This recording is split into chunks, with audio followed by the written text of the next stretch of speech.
માનનીય પારેખ સાહેબ અને મંડળીના વાલા ભાઈ બહેનો, આજે ગુડ ફ્રાઈડેના દિવસે આપણે મળ્યા છીએ ત્યારે ઈશ્વરનો પવિત્ર આશીર્વાદ આપણી પર ઉતરી આવે એવી આપણી પ્રાર્થના છે. ફરીથી આપના સૌના તરફથી જે નિમંત્રણ મળ્યું એ માટે હું આપનો આભાર માનું છું અને માનતો રહીશ પણ ખરો. આજે જે બે ગીતો ગાયા અને જે કોયરે બાઇબલ ઊંચું કરીને જે સૂત્રો રૂપી ગીત ગાયું, વચનો તમારા, એ વચનો તમારા એ ગીતના કવયિત્રી તે જયવંતીબેન છે. તમારામાંથી કોઈ ઓળખતા હોય, રેવરન્ડ દયાનંદ સાહેબના પત્ની, એમણે આ ગીત લખેલું છે. અને બીજું એક ગીત ગાયું શિવની સાહેબનું, એમના વિશે બહુ પરિચય નથી, પણ જુઓ આ થંભને ધારી, એ ગીત લખનાર કવિનું નામ છે કાનજી માધવજી રત્નગ્રાહી. અને એમના આપણા ભજન સંગ્રહમાં 50 ગીતો છે. અને ગરમીના રૂપે જે ગીતો લખાયા છે એ મોટે ભાગે આ કાનજી માધવજી રત્નગ્રાહીના છે. સ્વરનું સુખતે મૂકી દીધું, એ ગીત જે લખ્યું છે એ પણ કાનજી માધવજી રત્નગ્રાહીનું છે.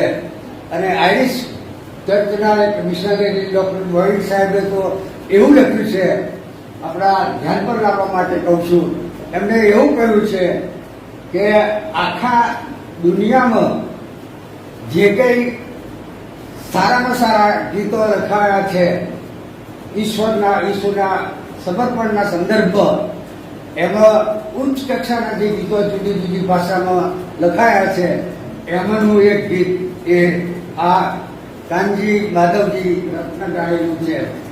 પોરબંદરના વાણિયા કુટુંબોમાંથી એ આવેલા. એમને બાપ્તિસ્મા લેવું હતું, પણ મા બાપ એમ કહે કે એમની ઈચ્છા નહોતી. એ લુહાણા હતા એટલે એમને મુંબઈમાં મોકલી દીધા વેપાર કરવા, પણ ત્યાંથી પાછા આવ્યા. અને તે વખતે આઈરિશ ચર્ચના જે મિશનરી હતા એમને કહ્યું કે મારે બાપ્તિસ્મા લેવું છે. આ પોરબંદરના લુહાણા કોમની વ્યક્તિ જો પોરબંદરમાં બાપ્તિસ્મા લે તો તોફાન થાય એવું હતું. અને તેથી એમને રાજકોટ જઈ અને આઈરિશ પ્રેસ્બિટેરિયન મિશનના મિશનરીના હાથે બાપ્તિસ્મા ગ્રહણ કર્યું.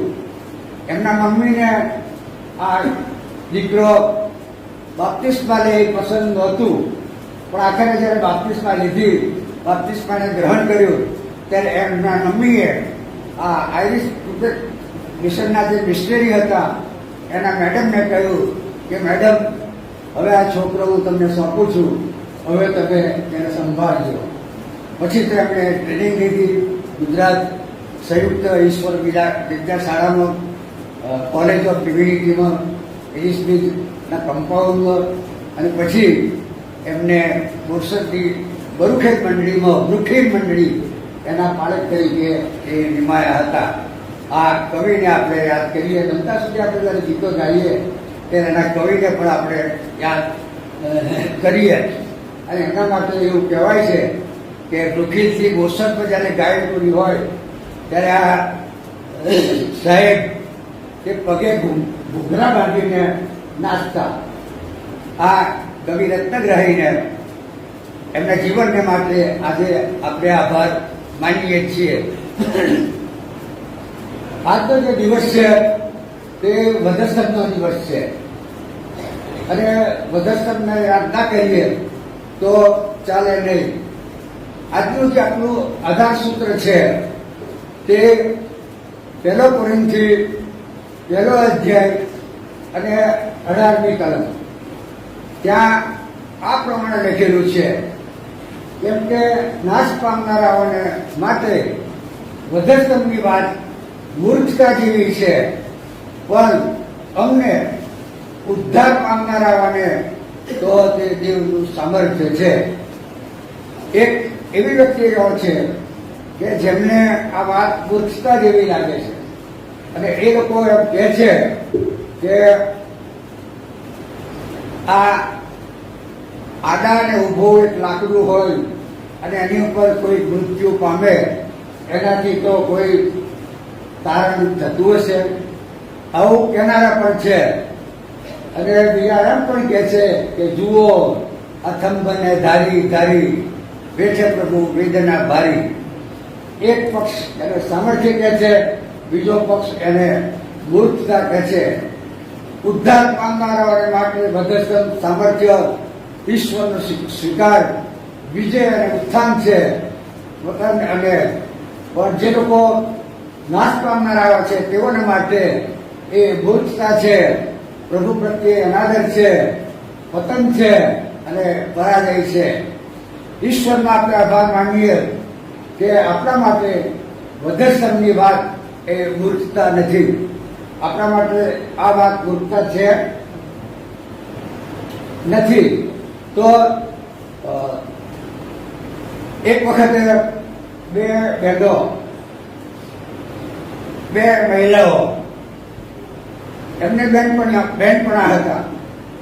એક બેન માછણ હતા અને બીજા બેન માલણ હતા. માછણ અને માલણને દોસ્તી હતી, સખી હતા એકબીજાના. તો આ જે ફૂલવાળા બેન માલણ એ માછણને કહે કે તું મારા ઘરે આવતી નથી કોઈ વખતે. ત્યારે કે શું કરું, છોકરા ભણવા જાય, ઘરવાળા કામે જાય, આખો દિવસ નવરી નથી અને મારે માછલા પકડવા પણ જવાનું હોય એટલે અવાય નહીં. એક દિવસે બંને બજારમાં ભેગા થઈ ગયા. એટલે આ ફૂલવાળા બેન માલણ કહે છે કે આજે તો ગમે તેમ કરીને તારે મારા ઘેર આવવાનું અને આપણે રાત પાસો કરવાનો. ત્યારે પેલા માછણ બેન કહે છે કે આજે તો સારું છે કે છે, મારા ઘરમાં બધા બહાર ગયા છે, પરગામ ગયા છે, હું એકલી જ છું એટલે હું તારા ત્યાં આવીશ. આ બંને બહેનપણીઓ થોડી વાતો કરી અને પછી સૂઈ જવાનું થયું. ત્યારે સૂતા સૂતા પણ વાતો કર્યા પછી આ માલણના ઘેર તો શું હોય, ફૂલો હોય, કેટલી સરસ સુગંધ આવે, એનાથી તો ઊંઘ તરત આવી જાય. પણ પેલા માલણ કહે છે, માછણ કહે છે મને ઊંઘ નથી આવતી. કેમ? કશુંક વાસ આવે છે ખોટી. વાસ તો ફૂલની આવતી, કશું ગંધાય છે કે છે. હવે આને એ ઊંઘ નહોતી આવતી તો કે શું કરું? તો કે મારો પેલો ટોપલો લાય. એ ટોપલામાં તો માછલા પકડેલા હતા એટલે એમાં પૂરેપૂરી વાસ માછલાની આવતી હતી. એ ટોપલો એને મોઢા પર મૂક્યો અને નિરાતે ઊંઘી ગઈ. આ ફૂલ એ માલણને માટે સુવાસ હતી અને માછણને માટે એ દુર્ગંધ હતી. વધસ્તંભનું એવું છે. ઉદ્ધાર પામનાર માટે ઈશ્વરે વધસ્તંભ પર આજે સામર્થ્ય ઊંચું કર્યું છે. અને એટલે યોહાન એની સુવાર્તાના પહેલા અધ્યાયની 18મી કલમમાં કહે છે, જુઓ ઈશ્વરનું હલવાન જે જગતનું પાપ હરણ કરે છે. આપણે જ્યારે પાપી હતા, આપણે જ્યારે અપરાધી હતા, ત્યારે ખ્રિસ્ત આપણે માટે વધસ્તંભ ઉપર મરણ પામ્યા. અને એવું લખ્યું છે કે એ મરણ પામવામાં, એમ કરવામાં ઈશ્વર એમનો પ્રેમ આપણા પર પ્રગટ કરે છે. એ નાશ પામનારને માટે નિરર્થક છે, પણ ઉદ્ધાર પામનારને માટે સમર્થક છે. ત્યાંથી જે રુધિર વહ્યું એ માણસના તારણને માટે ગભરાવવામાં આવ્યું હતું. આ વધસ્તંભ ઉપર જે વ્યક્તિ છે તે ઈસુ છે, આપણે સારી રીતે જાણીએ છીએ. એ નિર્દોષ છે, એ નિષ્કલંક છે.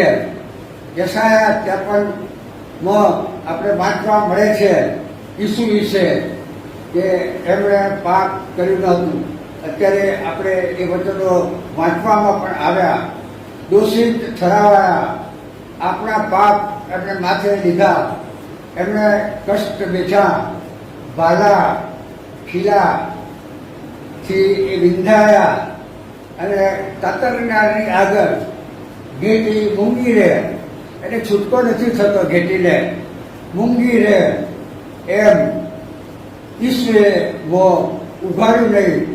એ બધું આપણા માટે. ફરી પાછા શાસ્ત્રી યાદકો ફરોશીઓ એમને યાદ કરીએ. એ લોકો આ દિવસોમાં સતત એમની પાછળ પડેલા. એટલે આજનો જે દિવસ છે ગુરુવારનો, ઈસુના માટે મહાન યાતનાનો સમય હતો. અને એમાં પોતાનો જે માણસ આ શાસ્ત્રીઓ ફરોશીઓની સાથે આ પોતાનો જે માણસ યહૂદા ભળી ગયો અને પોતાના પ્રિયજન પારકા થઈ જાય ત્યારે કેવું લાગે? ન્યાયાધીશ, ગવર્નર, યાજકો, સારા આગેવાનો અને હોબાળા મચાવનાર ટોળા આગળ આ લોકો બધા ઝૂકી ગયા.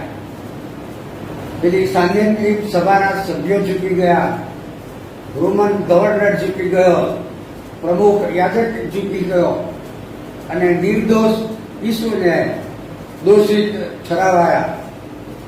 ગવર્નર પિલાતે કહ્યું કે મને તો એમનામાં કોઈ દોષ જણાયો નથી અને એ ન્યાયના લોહી સંબંધી તો હું નિર્દોષ છું. એના પત્નીએ એમને કહેવડાવ્યું કે મને સ્વપ્ન આવ્યું કે એ નિર્દોષ છે. હવે પત્નીનું તો માનવું પડે, પત્નીનું ના માનીએ તો ઘર બરાબર ચાલે નહીં. આ પિત્તરને ગડબડ થઈ કે હું પત્નીનું માનું કે આ લોકોનું માનું. પછી એને એમ થયું કે ઘેર ગયા પછી જે ઝઘડો થશે એને હું પહોંચી વળીશ, પણ ટોળાની આગળ એનું કંઈ ચાલ્યું નહીં બિચારાનું. અને ટોળાની આગળ એ ઝૂકી ગયો અને એણે પોતાના હાથ ધોઈ નાખ્યા અને જે ઈસુને દોષિત ઠરાવવામાં એણે પોતાનો ચુકાદો જાહેર કર્યો. લોકોએ બૂમો પાડી કે એને વધસ્તંભે ચડો. જે લોકો રવિવારે હોસાનાની બૂમો પાડતા હતા એ બધા આજે ફરી ગયા, વધસ્તંભે જડો, વધસ્તંભે જડો. પિલાતનું કંઈ ચાલ્યું નહીં, લાચાર થઈ ગયો.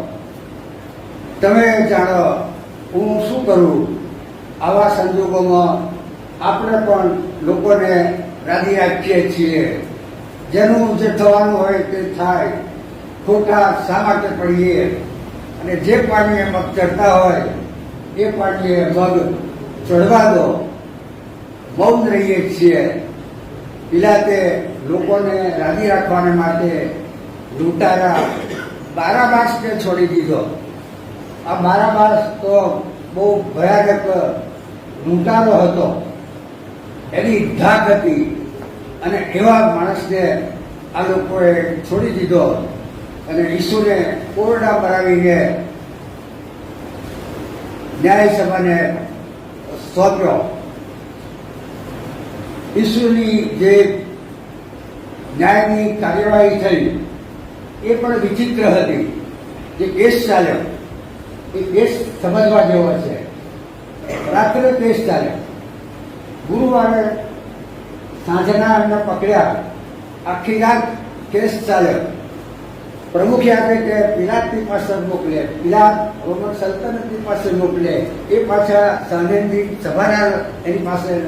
આખી રાત્રિ એ ફૂટબોલની માફક ઈસુને ફંગોળવામાં આવ્યા છે.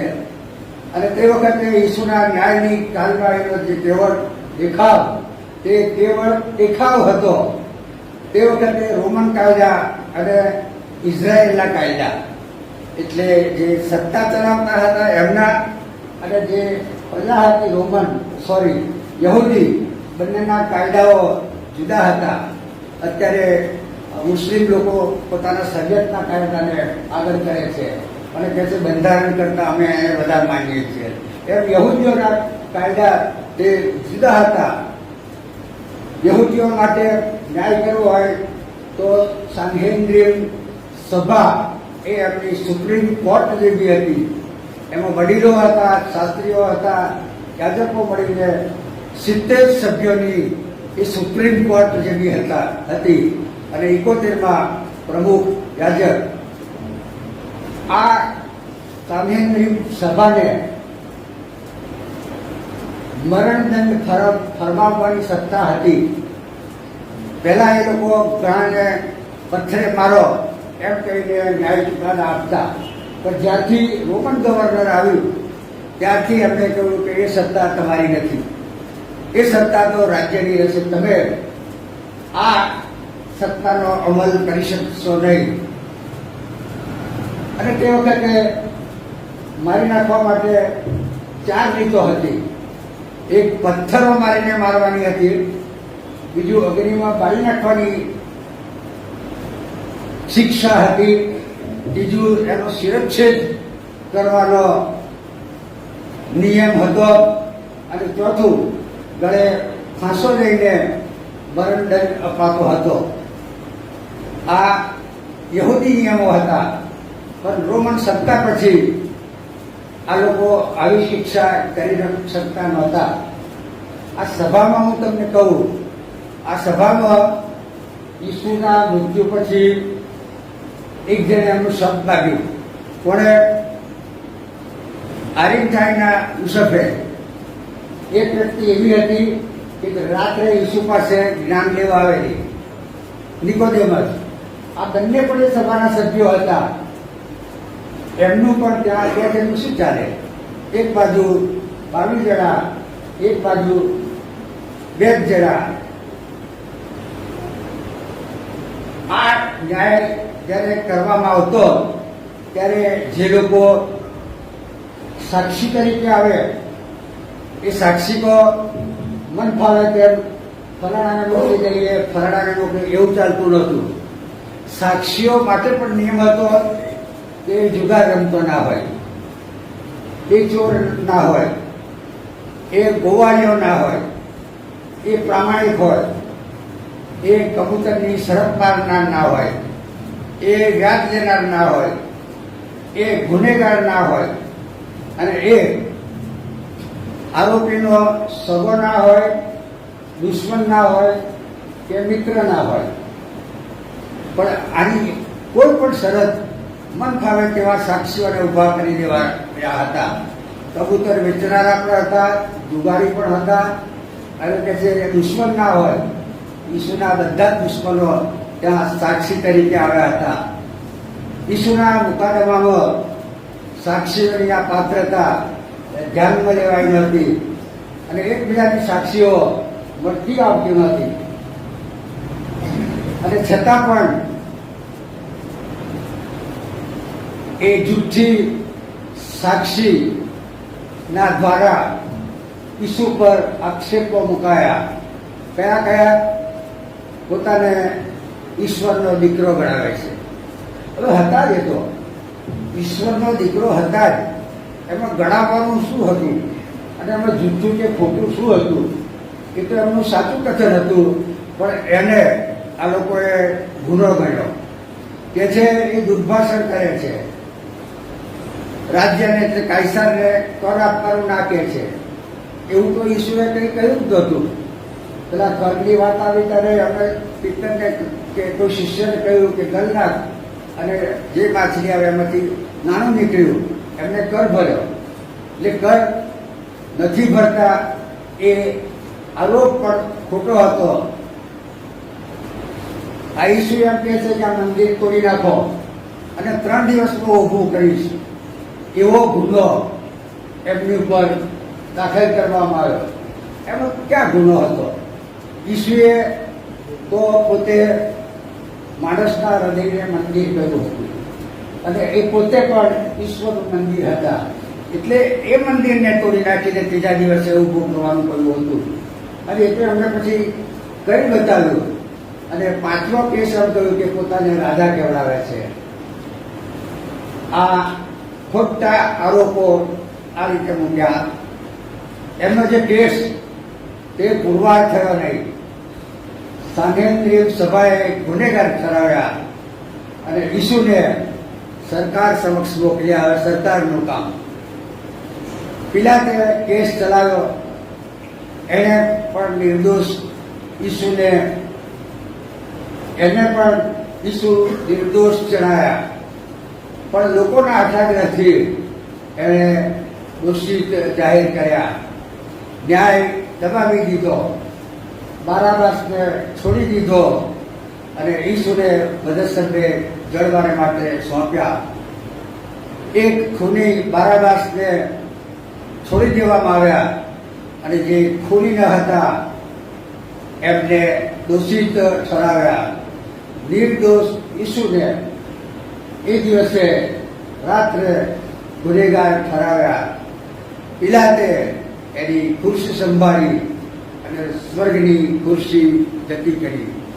આ પિલાતને આપણે યાદ કરીએ તો બાઇબલમાં એ વાત નથી, પણ પિલાતને આખરે એને સસ્પેન્ડ કરવામાં આવ્યો હતો અને સસ્પેન્ડ કરાયા પછી એની સ્થિતિ એટલી બધી ખરાબ થઈ ગઈ હતી કે એણે પણ યહૂદાની માફક આત્મહત્યા કરી હતી. એટલે પિલાતનો અંતે તો કરુણ અંત આવ્યો હતો. ઈસુ વધસ્તંભે જડાયા. માણસોને જીવન મળે અને તે પુષ્કળ મળે તે માટે તે આવ્યા હતા અને માણસોને જીવન દેવા માટે તેમણે પોતાનો જીવ સમર્પી દીધો. આપણે ત્યાં ઘઉં આવે છે. પહેલા આપણે ત્યાં ઘઉંની કોઠીમાં ઘઉં ભરી રાખતા હતા. એ કોઠીમાં ઘઉંના 2 દાણા વાતો કરતા હતા. એમાંનો એક દાણો એવો હતો કે કોઠીના છિદ્રમાં ભરાઈ રહેલો. એટલે જ્યારે દર વર્ષે કોઠીમાંથી બધા ઘઉં કાઢવામાં આવે તો પેલા ભાઈ સલામત રહેતા, એને કશું થતું નહીં. અને બીજા જે ઘઉં છે એ તો બહાર આવે. ત્યારે ઠંડીની મોસમ શરૂ થવાની હતી. આ 2 દાડા વાત કરે છે ત્યારે પેલો જે સમર્પિત થનાર ઘઉં કહે છે કે ઠંડી શરૂ થવાની મોસમની હું રાહ જોઉં છું. ત્યારે પેલા છીકેમાં ભરાઈ ગયેલો ઘઉંનો દાણો કહે છે કેમ? ત્યારે પેલો ઘઉંનો દાણો કહે છે હું બવામાં તૈયાર છું. ત્યારે પેલો છિદ્રમાં ભરાઈ ગયેલો કહે છે હું તો વર્ષોથી આ કોઠીના છિદ્રમાં સલામત છું. પેલો દાણો કહે છે હું તો મારા જીવનમાં ફળ આવે એવું ઈચ્છું છું. હું બતાવવાનું ઈચ્છું છું. હું બહાર આવવાનું ઈચ્છું છું. હું ઠંડી વેઠવાનું ઈચ્છું છું. ત્યારે પેલો દાણો કહે છે ગરમી વેઠવાનું કોણ સહન કરે? આપણે તો બધા અહીં છીએ. અને પછી એ દાણો ત્યાં પડ્યો સરળ સડી ગયો. બહુ ફાંકા માર્યા તો કંઈ ચાલ્યું નહીં. અને પેલો દાડો જેને નમ્રતાની વાત કરી એ ઉગ્યો, જમીનમાં ડટાયો, ઉગ્યો, ફળફૂલ થયો. અને એ તો ઈસુ છે. પણ પેલો દાડો વવાયો, ઉગ્યો, વધ્યો, ફૂલ્યો, પુષ્કળ દાણા લાગ્યા. પ્રભુ ઈસુ સ્તંભ પરથી વવાયા, ઉગ્યા, ઉઠ્યા, ફળવંત થયા અને ફળ આપનાર દ્રાક્ષાવેલો થયા. અસંખ્ય લોકોને એમણે જીવન આપ્યું. તે પહેલા આપણા સહિત સમગ્ર માનવને માટે એમણે કપરો ક્રોસ તે વહન કર્યો, ઉઠાવ્યો અને અનેક પ્રકારના કષ્ટો પણ વેઠ્યા. વધસ્તંભની વેદના અંગે થોડી માહિતી આ પ્રમાણે છે. વધસ્તંભનું વજન 150 કિલોગ્રામ હતું. એટલે 1.5 ટન 100 એટલું બધું હતું. આટલું બધું કેમનું ઉચકાય? એની લંબાઈ 15 ફૂટ અને પહોળાઈ 8 ફૂટ હતી. એમાં જે ખીલા મારવામાં આવ્યા હતા એની જાડાઈ 3 ઇંચ અને એની લંબાઈ 8 ઇંચ હતી. એ સામાન્ય આપણે જે ખીલા મારીએ છીએ એવા ખીલા નહોતા. 8 ઇંચ લાંબા, આટલા અહીંથી આટલા અને 3 ઇંચ પહોળા આવા ભયંકર ખીલા હતા. ગલગથ્થા એ પહોંચતા ઈસુ 3 વખત પડી ગયા. શરીરમાં એમના જે જખમ પડ્યા એ 5480 જખમો હતા. માથામાં 17 કાંટા આવેલા હતા. 17 કાંટા વાગ્યા હતા. ચલો મુગટ મૂકેલો કાંટાનો 17 કાંટા એમના માથામાં વાગેલા હતા. અને એમને કહ્યું ને મને તરસ લાગી છે. એ તરસ કેટલા વખતથી લાગેલી? 17 કલાકથી અમને તરસ લાગેલી. આપણે જે 2 કે 3 કલાક પાણી વગર રહી શકીએ? 17 કલાક સુધી એ તરસ્યા રહ્યા. અને આ પ્રસંગે એકલા ઈસુને જ્યારે નાસી જવાના આવે 350 સૈનિકો અને 50 ઘોડેસવારો બંદોબસ્તમાં હતા. ક્યાં ઈસુ નાસી જવાના હતા? એમને નાસવું હતો તમને બધાને. એમને તો કહ્યું કે મારો જીવ જીવવો હોય તો આકાશમાંથી ઈશ્વર સૈન્ય મોકલી શકવા સમર્થ છે. આ સંશોધન ઓક્સફોર્ડ યુનિવર્સિટીનું છે. પ્રભુ ઈસુના મરણને લીધે આપણે પવિત્ર બાઇબલમાં વાંચીએ છીએ કે આખા દેશમાં અંધકાર જાગ્યો. જ્યારે ક્રોસ પર ઈસુને ચડાવવામાં આવે આખા દેશમાં, ઇઝરાયલ અને કદાચ આગળ વધારે પ્રદેશોમાં પણ અંધકાર થયો. કેમ કે સુરત સંતાઈ ગયો, સુરત ઝંખવાણો પડ્યો. એને એમ કહ્યું કે મારા સર્જનહાર ક્યાં કશા છે.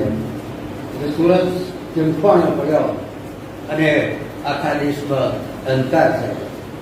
મંદિરનો પડદો ચીરાયો. પહેલા પ્રમુખ યાજક એકલા જ પુલપીઠ પર જતા અને વચ્ચે મંદિરનો પડદો હતો. એ પડદો ચીરાઈ ગયો. કેમ? કારણ કે ધરતીનું જે પાષાણ હૃદય હતું એ આજે ફાટી ગયું, એટલે પડદો ચીરાઈ ગયો. આપણે જે પુલપીઠનો ભાગ રાખીએ છીએ આમ તો અત્યારે નવેસરથી એ પડદા કહેવાય. આમ તો કે હું આ ટીકા નથી કરતો, કારણ કે પ્રમુખ યાજક કંઈ જુદા રહ્યા કે આ જુદા રહે, પણ આ પ્રવચન માટે જરૂરી થઈ પડે છે એટલે સહેજ ઊંચા રાખાય છે. ધરતીકંપ થયો. કેમ કે દુઃખની મારી ધરતી કંપી ગઈ, કબરો બધી ઉઘડી ગઈ એવું લખ્યું છે. કેમ? એને એમ થયું કે અમારા તારણહાર મૃત્યુ પામ્યા છે, મારામાં આવીને એ દફનાવાય. જો આજે આપણા સ્વાર્થ સુરત સંતાઈ જાય, પરસ્પરસની જુદાઈના પડદા ફાટી જાય અને આપણા કઠણ હૃદયો નરમ પડીને ઈસુને આવકારવા માટે ઉઘડી જાય તો કેવું સારું. બીજું એક દ્રષ્ટાંત લગભગ છેલ્લા ભાગમાં આપણે છીએ આપું છું.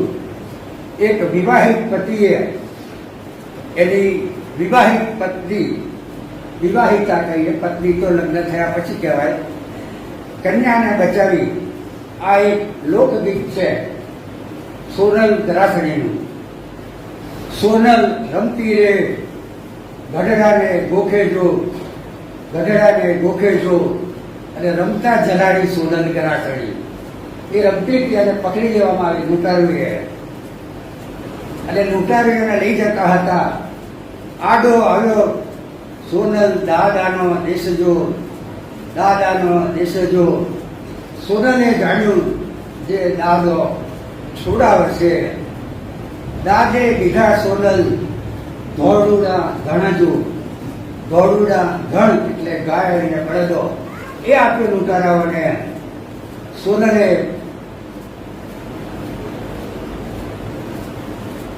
દાદાએ દીધા સોનલ ધોળુડા ધણજો, તોય ન છૂટી સોનલ ગરાસણી. આડો આવ્યો સોનલ વીરાનો દેશ જો, એના ભાઈનો પ્રવેશ આવ્યો અને સોનલને આવ્યો તો મારો ભાઈ મને બચાવશે. તો વીરાએ દીધા સોનલ દમણા વછેરા, એને ઘીટા બકરાને એવા દાન આપ્યા, દમણા વછેરા જો, તોય ન છૂટી સોનલ ગરાસણી. આગળ જતા આડે આવ્યો સોનલ મામાનો દેશ જો. મામાને પણ પોતાની ભાણીને, ખાસ કરીને મામાને એના ભાણેજો પર બહુ વાર હોય છે. અહીં જે મામા હશે એમને હું ધન્યવાદ આપું છું. મને પણ મારા મામા બહુ યાદ આવે છે. તો આ મામાએ પણ એમની ભાણીને છોડાવવા માટે શું કર્યું? આડે આવ્યો સોનલ મામાનો દેશ જો, મામાનો દેશ જો. સોનલે જાણ્યું કે મામો છોડાવે છે. મામે દીધા રે સોનલ વહેલુને માફાજો. વહેલ ખબર ચાલો ને, એ પહેલા પેલા એકા જે નાના નાના ગાડા હતા, ભૂગેજો બાંધેલી આજુબાજુ, અને એને ખાસ કરીને વરઘોડામાં અથવા પરણવા જાય ત્યારે એમાં બેસીને જતા. આવા એને દાન આપ્યા, તોય આ સોનલ છૂટી નહીં. પણ છેલ્લે આડે આવ્યો સોનલ સ્વામીનો દેશ જો, એના પરણ્યાનો દેશ જો. સોનલે જાણ્યું કે સ્વામી છોડાવશે. સ્વામીએ દીધી એની માથાકીરી વળું છો. માથાકીરી વળું એટલે એને ઉપર જે બાગડી પહેરેલી, બાગડી આવે એટલે માથું પણ આવે, એની માથાકીરી મોડું જો. મોડું એટલે કસુંબી રંગનો ફેંટો. ત્યારે છૂટી રે સોનલ ગરાસણી. સોનલના સ્વામીએ એને પોતાનું માથાનું દાન દઈને એને છોડાવી. પ્રભુ ઈસુએ જગતના સમગ્ર લોકને બચાવવાને માટે કંઈ માથાના દાન આપ્યા નહીં, કંઈ ઘરેણા આપ્યા નહીં, કંઈ બીજું કશું આપ્યું નહીં. પહેલાં તો લોકો પશુ કે પક્ષીના દાન આપીને છૂટતા હતા, બલિદાન. પણ એવું કર્યું નહીં. એમણે તો પોતે પોતાનું બલિદાન આપ્યું, રક્ત વહેવડાવ્યું. અને હિઝકીએલના પુસ્તકમાં અગાઉ જે જૂના કારણો હતું કે રક્ત વહેવડાવ્યા વિના માફી નથી. એ નિયમશાસ્ત્ર તોડવા માટે નહીં, એને પૂર્ણ કરવા માટે આવ્યા હતા. એટલે ઈસુના આ વધસ્તંભમાં નિયમશાસ્ત્ર પણ સંપૂર્ણ થાય છે. એના વિના પાપ નિર્ધન નથી. ઈસુનું રક્ત આપણને બધા પાપથી શુદ્ધ કરે છે. એ વધસ્તંભ પર રક્ત વહેવડાવેલું છે. આ સ્તંભ છે, પણ વિનાશમાં દસદાર ને મને દંભ છે. વિશ્વાસીતા ઉદ્ધાર પામે એ જીવનનો પંથ છે. ત્યાંથી વહે જે રક્ત તેનો કિરમજ જેવો રંગ છે. શૈતાનની સામે ઈસુનો એ અવિરત જંગ છે. છેલ્લે મારું એક વાક્ય રજૂ કરી અને આ સંદેશાને આપણે સંપૂર્ણ કરીએ છીએ. કાવ્યનું શીર્ષક છે ક્રોસ. વિનંતી કરી છે પ્રભુને કે પ્રભુ, છતે ક્રોસે મસીહા મંડળી હબકી ગયેલી છે. ફરી આવો, પ્રતીક્ષા આપની ત્યાં થઈ રહેલી છે. ઈસુ જીવ્યા તમે જગમાં, પ્રીતિ કરુણા વહાવીને. ફરેલા ડુંગરે રાને, પથો પગથી બટાવીને. કોઈ વાહનો ન હતા, હેલિકોપ્ટર નહોતા, વિમાન નહોતા, મારુતિ નહોતી, સ્કૂટર નહોતા, હોન્ડા બાઇક નહોતા. ફરેલા ડુંગરે રાને, પથો પગથી બતાવીને. સમૂહો આવતા અમૃત ભયા, તમ વેણને સુણવા. નમે પાયે તમારે વેદના દુઃખ દર્દથી છૂટવા. દર્દથી છૂટવા તમારા પગે નમતા હતા. તમારે ગૃહો, એમને કોઈ ઘર પોતાનું નહોતું. એ 30 વર્ષ પછી તો એમના માતા પિતાનું ઘર છોડી દીધેલું ને હાલની કીમા પર ગામનું ઘર નહીં, સીમમાં ખેતર નહીં, ખાવું પીવું ખાતર રહેવું અમદાવાદ, આ પરિસ્થિતિ કશું ને વાલિયાની બાપા ગૃહો નહોતા. ગૃહો, કાર્યાલયો, આશ્રમ હતાના, સ્થાયી વસવાના, વળીના વાહનો કે માલિકો ઉપદેશ કરવાના. છતાં કુંડી વળેલા ગામડા, ઘર ખોરડા બગડો, તમે ઉપદેશથી જગવા હતા. નાળા, નદી, ડુંગરો, નગરો, દબેલા દીન દાણી માછીને શિષ્યો બનાવેલા. કોઈ પૈસાદાર શ્રીમંતને નહીં, દબેલા દીન દાણી માછીને શિષ્યો બનાવેલા. મનુષ્યો ઉદ્ધાર કરવા રક્તના સ્રોતો વહાવેલા. કૃષે પ્રાણાર્પણો દઈને પૂરેલા પ્રાણ મુક્તકમાં તમે મૃદાને સાજા કર્યા હતા. નાઈનગરની વિધવા બહેનનો અને લાજરસ, તમારા ત્યાગનું બીજું નથી પરમાણ આલમમાં. હવે થોડી કટાક્ષ છે, આપણી કોઈ મંડળી ઉપર નહીં, તો મને એમ લાગે કે આ કહેવા જેવું છે. હવે કાષ્ટનો કાંઠો નહીં ઉપાડવો પડશે.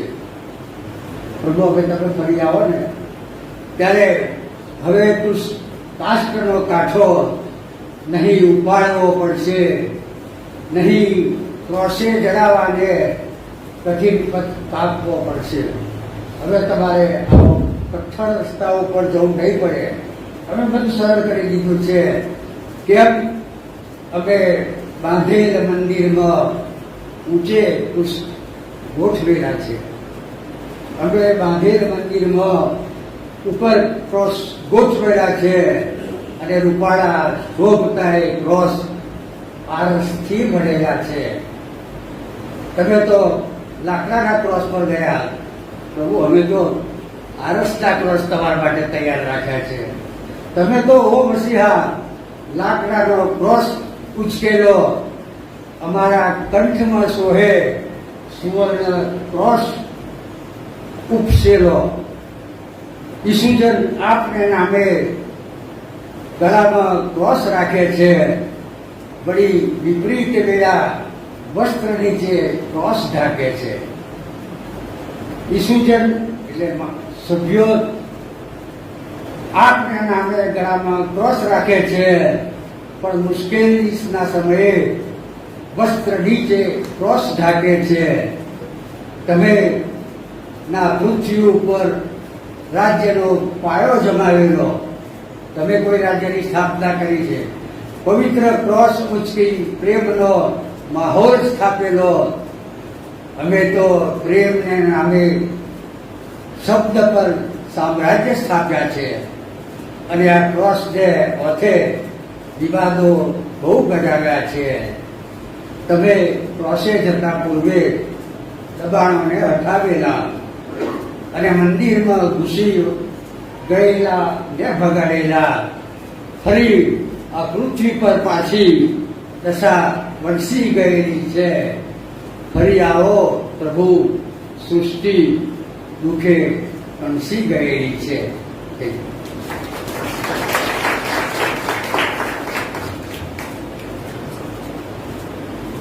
Thank you, sir. Thank you. Good.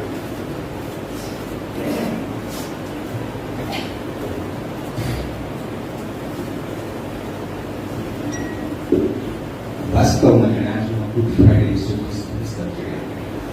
આજનો દિવસ આપણા માટે તો કદાચ સંદેશ ઉદાહરણો સાથે વચનો સાથે આપણે વ્યક્તિગત રીતે પડકારે છે. તમને અને વ્યક્તિગત રીતે આપણે ક્રોસ ઈસુ માટે કેવા બનાવે છે. આપણા જીવન, આપણો સ્વભાવ, આપણું વ્યક્તિત્વ, આપણું બોલન, આપણું વર્તન ઈસુ માટે કેવી તૈયારી કરી રહ્યા છે. આપણે પ્રાર્થના કરીએ. પ્રભુના ક્ષણો બન્યા દરેક આંખો બંધ કરીએ, આત્મા ગોચ કરીએ. તમારા ચિંતા પ્રભુ, તમારા અદ્ભુત વળી દાસના માટે તમારા નામને ધન્યવાદ આપીએ છીએ. અમને બસ નંબર એટલું તમારા પ્રેમ